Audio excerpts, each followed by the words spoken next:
Red breaking news చూస్తున్నాం. హైదరాబాద్ ఉప్పల్ పరిధిలో lady దొంగలు హల్చల్ చేశారు. విజయపురి కాలనీలో ఓ బ్యాంగిల్ స్టోర్ లో చోరీకి పాల్పడ్డారు. యాజమాని ముఖంపై స్ప్రే కొట్టి మెడలోని చైన్ తో పాటు స్టోర్లోని కొంత సామాన్తో ఉడాయించారు. బాధితురాలు పోలీసులకు ఫిర్యాదు చేశారు. కేసు నమోదు చేసిన పోలీసులు క్లూస్ టీమ్ తో దర్యాప్తు చేస్తున్నారు.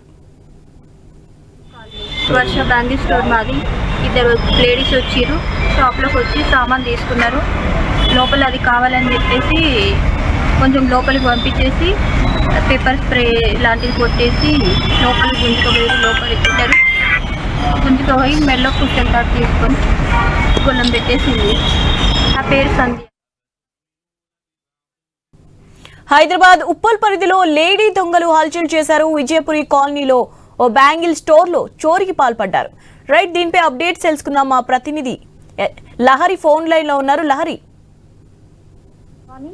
ఉప్పల్ పరిధిలో ఇద్దరు లేడీ దొంగలు వర్ష బ్యాంగిల్ స్టోర్ లో అయితే హల్చల్ చేసినటువంటి సిచ్యువేషన్ ఉన్న వర్ష బ్యాంగిల్ స్టోర్ కి ఇద్దరు కూడా వెళ్ళడం జరిగింది. అక్కడ ఉన్నటువంటి యజమాని ఎవరైతే ఉన్నారో వారు షాప్ లో కూర్చోవడం జరిగింది. అయితే ఐటమ్స్ కావాలి, పలానా ఐటమ్స్ కావాలని చెప్పేసి చూపించండి, డిఫరెంట్ మోడల్స్ అని చెప్పేసి వాళ్ళు అడగడం జరిగింది. అందులో భాగంగా ఆమె చూపిస్తూనే వారు ఆమె పైకి ఒక్కసారిగా యజమానురాల పైన సంధ్య అనే వ్యక్తి పైన స్ప్రే కొట్టడం జరిగింది. అంటే మత్తు స్ప్రే కొట్టి వెంటనే ఆమె మెడలో ఉన్నటువంటి మంగళసూత్రంతో సహా మొత్తం అక్కడ ఉన్నటువంటి కొన్ని ఐటమ్స్ కూడా వాళ్ళు దొంగిలించి వెంటనే అక్కడ నుంచి పరారైనటువంటి సిచ్యువేషన్ కూడా మనకు ఒక క్లియర్ గా సీసీ కెమెరాలో కూడా కనిపిస్తున్నటువంటి సిచ్యువేషన్. అయితే బ్యాంగిల్ స్టోర్ లో ఉన్నటువంటి యజమానులు అయితే పూర్తిగా మత్తు స్ప్రే కొట్టింది కాబట్టి కొద్దిసేపు మాత్రం మత్తులోకి వెళ్ళిపోయింది. తర్వాత లేచి చూస్తే తన మెడలో ఉన్నటువంటి మంగళసూత్రం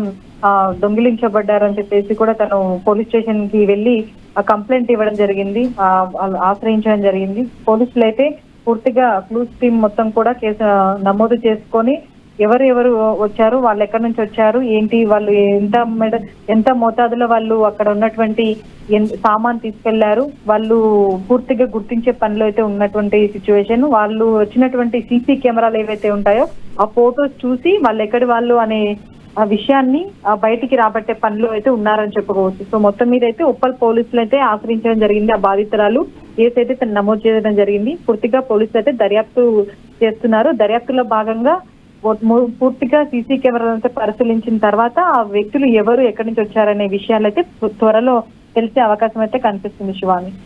రైట్, థ్యాంక్ యూ లహరి.